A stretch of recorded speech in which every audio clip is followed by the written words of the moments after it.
Hi there, Boomba. Oh, I don't know what this is from. This is a fun theme.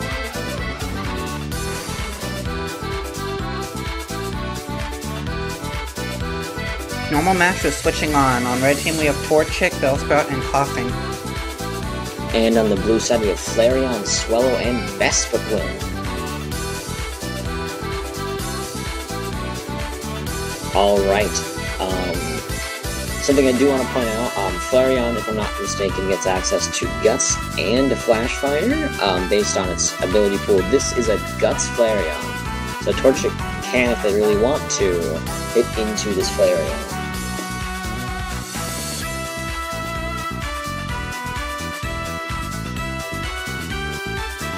Alright, let's see. I want to take a look at, we see here, we have Bellsprout on the red side, and I want to kind of feel bad for Bellsprout for a moment, because we have Flareon with Fire Fang, Swellow with U-Turn, which is neutral, as well as the fact that it's a flying type, and Bellsprout is a grass type, and Vespiquen has both Silver Wind, which is neutral, and Air Cutter, so I don't think this Bellsprout's going to have too great of a time here. Yeah, Swellow's actually its best matchup, because Bellsprout doesn't have any grass attacks that it relies on, and Swellow can hit it, but Swellow is way faster, and it can hit it with a stab, secret power. It also has an muscle band, and Bellsprout has very low physical defense. But Bellsprout might be able to survive an attack and use Sleep Powder on Swellow, and then go into Ring Out to Sludge Bomb or something like that, possibly. I also want to point out Koffing's item, the Macho Brace. This is going to make Koffing definitively the slowest thing on the field. So that item, if I'm not mistaken, is an item that helps in like training IVs and stuff, but as a result of it, I mean EVs, but as a result of it, it makes your speed lower, so it's going to lower Koffing's speed down, probably even within this double digit. Yeah, Koffing's already super slow, but it'll become even slower, but that's just to its benefit, basically, because Koffing was so slow it wouldn't be able to outspeed anything anyway, and this just helps power up Gyro Ball mostly. Also, it does have that curse, which raises its attack by 1 stage, its defense by 1 stage, but its speed minus 1 stage, which is usually not that great. But in a Pokemon like Koffing with Gyro Ball, it will really help. As well as the fact that it does have the attack boost. If it's in a pinch, it can use Explosion with the attack boost it gets from curse.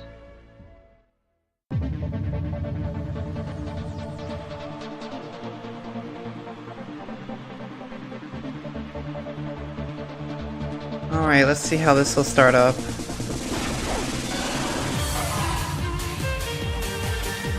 Alright, the Pokemon are out. And it seems like Blue's leaning towards a D input and Red towards a B input. And it looks like Torchic does go for the Seismic Toss. Yeah, I wonder if they're going to go for activating Last Resort or not. Last Resort is a very powerful move with 140 power, 100% accuracy, and 5 PP, but it's only activatable if you use all the other moves first. Scareface goes and makes sure that Torchic goes super slow, although... Maybe they're just going to stick to Seismic Toss and try to kill Flareon off before they faint. Alright, now let's go for the takedown. Remember, this does have a chance to paralyze. Yeah. Or even with Paralysis. I mean, not paralyzed, that's Body Slam, but it does have recoil. Oh, my bad. But it might mean that Overheat would do more damage. Alright, Seismic Toss once again.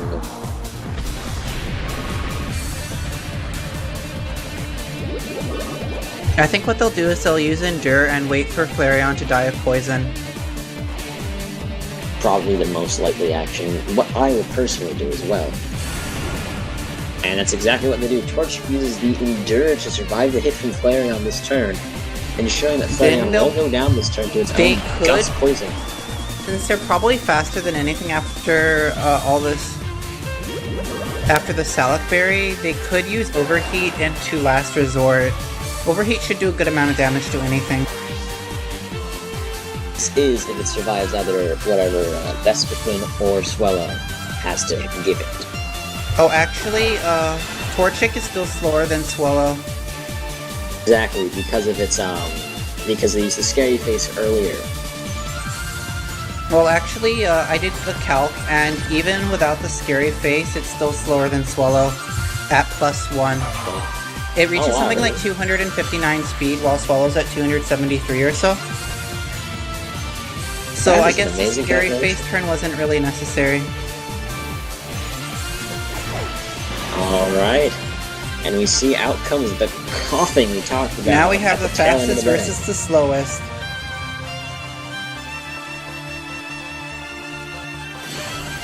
It looks like it switches in order for the blue side, bringing out their Vespiquen.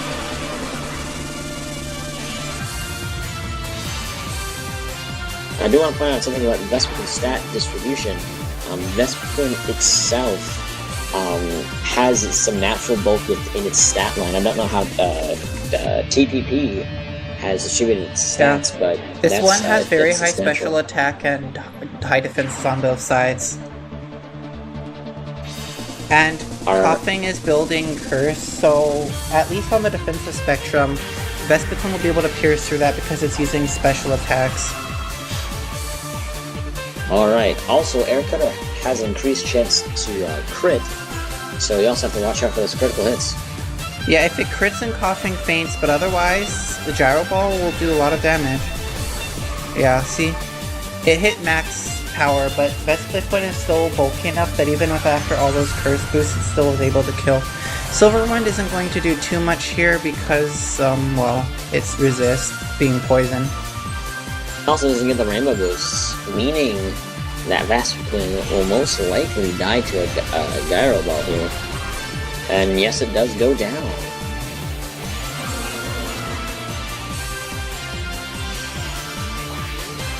There goes the Queen Bee, leaving blue with only one Pokemon.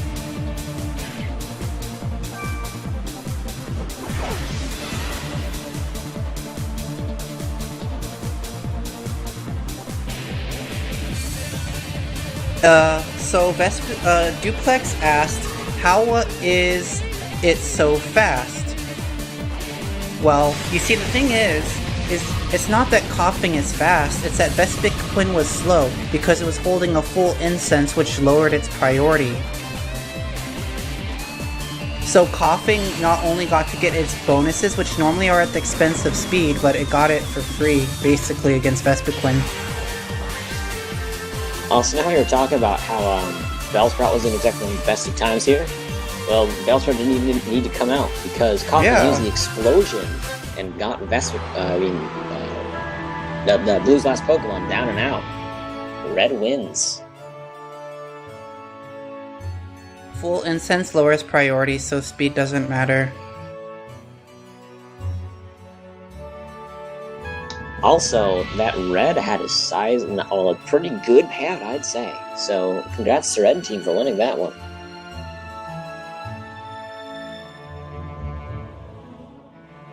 It's not like something that halves the speed. It's a priority lowering. So yeah.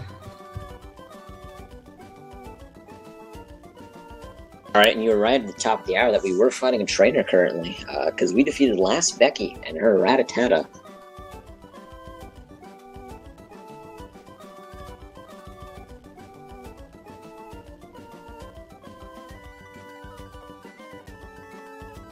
All right. So, I was going to say something, but I forgot. While I was explaining about full incense, I hope I didn't drive the thought out of you. No, I'm just naturally forgetful. If I didn't have the same thing for breakfast every single day, I'd probably forget what I eat. Well, what do you eat? Eggs and toast. That's pretty good breakfast. I usually switch it up and eat lots of different things. Yeah, sometimes I mix it up. When I remember because it stands out because of something completely out of the ordinary, but if I just mixed it up every day, I probably wouldn't remember too well. And it looks like we have another random order match with switching off. On the blue side, we have Forretress, Lickilicky, and Mismagius. On red, we have Tropius, Steelix, and Probopass. A lot of steel Pokemon in this match.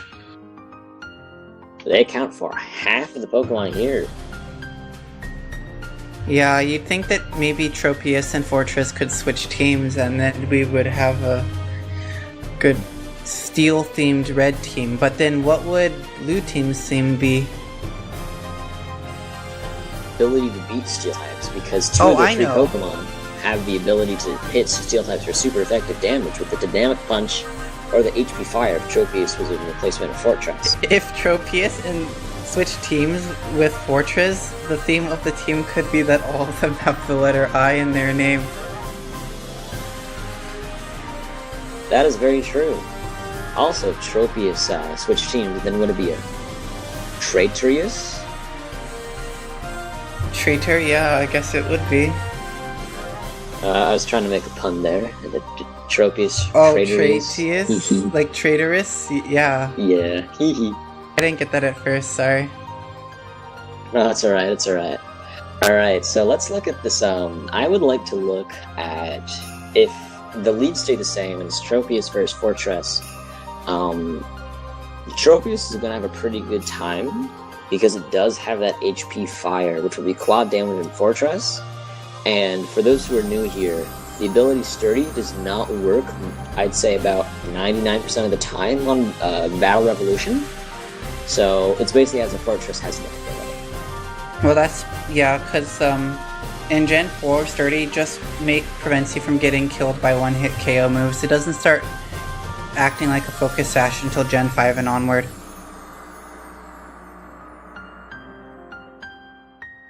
Alright. So, it got a big buff. Also, let's look at Lickilicky really quickly. It has a dynamic punch. Did you do that on purpose? Oh, I rhymed? Oh, hey. Lickilicky really quickly. It's kind of a rhyme. Hey, I'm clever occasionally. I totally did it on purpose, and it was not a coincidence whatsoever. Alright, but Lickilicky does have a zoom lens, so it's going to hit that dynamic punch a bit more. Alright, and it looks like our actual team lineups for the blue side will be Mismagius, Forretress, and then Lickilicky.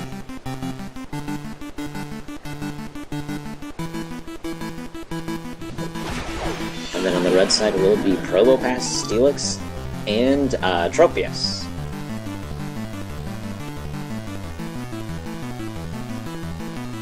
Alright, Mismagius goes for the Calm Mind, which will boost its special defense by a stage, as well as its special attack by one stage.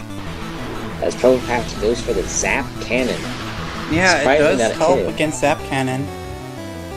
Yeah, you'd think they'd use Gravity first or something, but I guess I just got naturally lucky there, and Stone Edge is a physical move, so we'll bypass the special defense boost from Calm Mind. Also, Mismagius got paralyzed, which has the activatable chance of it not moving, but also reduces Mismagius' speed, making Probopass go first this time. Wow, looks like Red Team has all the RNG on its side right now. Hit Zap Cannon, and then Stone Edge, and hit the Paralysis on Zap Cannon, and Mismagius got paralyzed, and then hit another Stone Edge. I'd say this Probopass must be lucky. It might be hiding a rabbit's foot in its nose or something. Yeah, the chance of all that happening was about 8%. What percent did you say? 8%? 8%, yeah, so that was like 1 in 12 luck. Top shelf. That just goes to show you, you never know what'll happen in a Pokemon battle.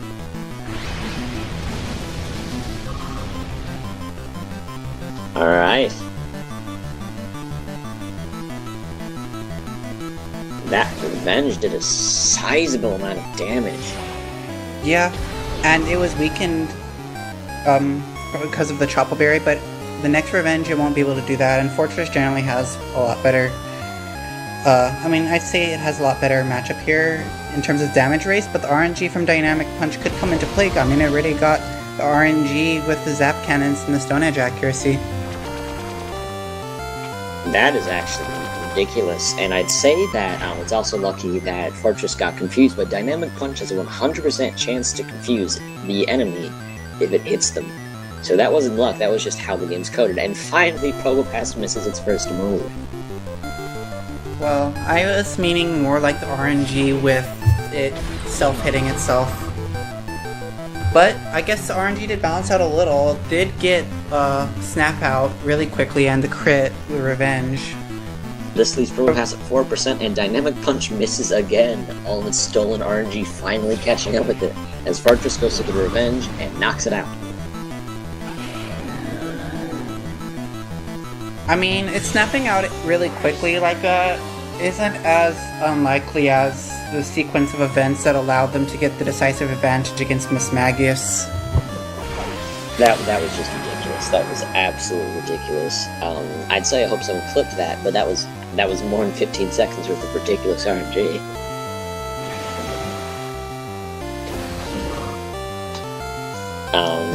Looks like they're going for Zap Cannon, or maybe someone is switching slowly. Okay, I guess they get the Gyro Ball off, which will do nothing to Steelix due to resistance and its high natural defenses. Also, fun fact, Steelix was used very much in Generation 2 in Japan, because there's even before like the formal VGC and stuff, there was still competitions in Japan and stuff. So Steelix is used a lot. That's not used so much anymore, and Steelix goes for the dig here. Yeah, Steelix used to be very strong. Like, I mean not like strong statistically, but you know, strong within its prevalence within the meta.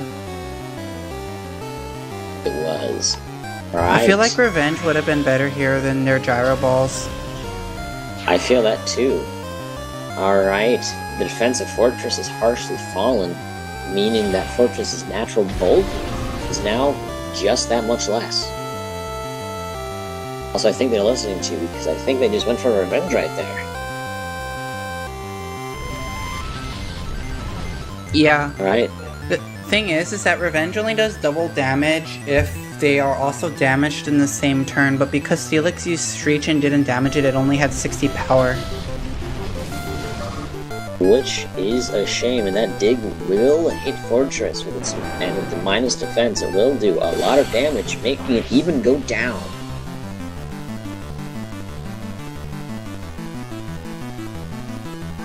Alright, now we have Lickilicky left. It's Lickilicky.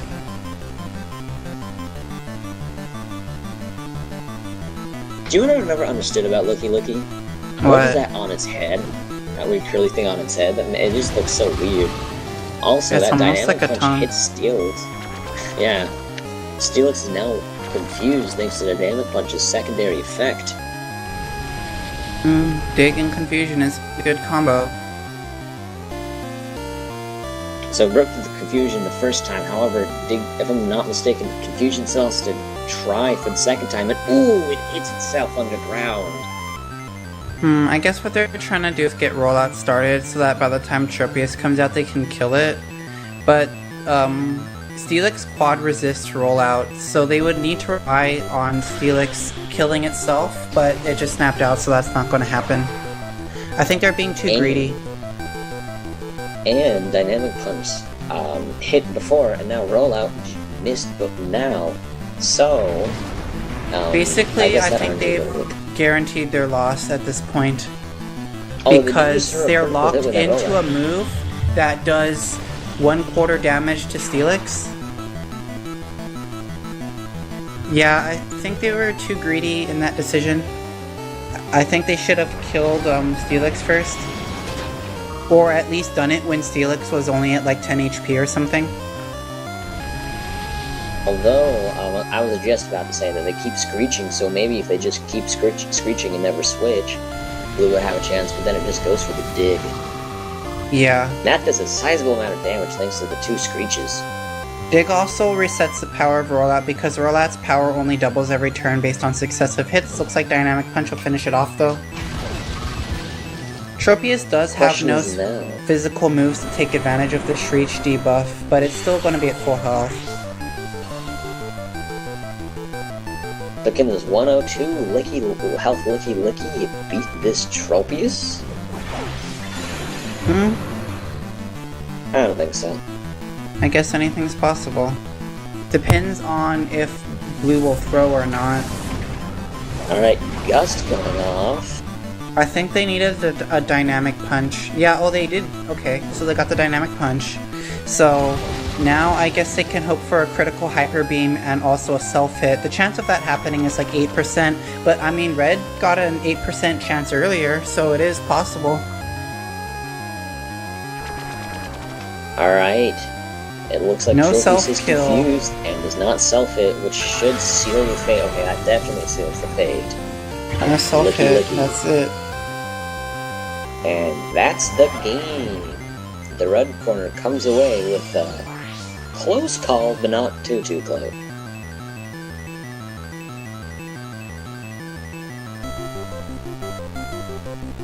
Well, congratulations to red team for winning.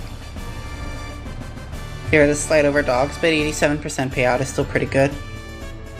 Hey, it's better than, what was the token match with the, with 0% chance of guillotines? winning. Yeah. What was the payout? It looked like what? I didn't look at what the payout was. It must have been pretty low though. Payout. It's definitely a lot better than that one. Yeah, but if you got 9% guaranteed money every match, you'd make a lot more money in the long run than these 87% matches that have pretty high risk, I'd say. That is very true, but we do not come to Twitch Plays Pokemon to get guaranteed Pokemon money.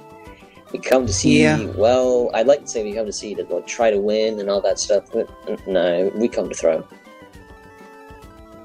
Yeah, people have their different reasons for coming to Twitch Plays Pokemon. I mean, I'm mainly here for the people at this point. Yeah, at this point, my goal is to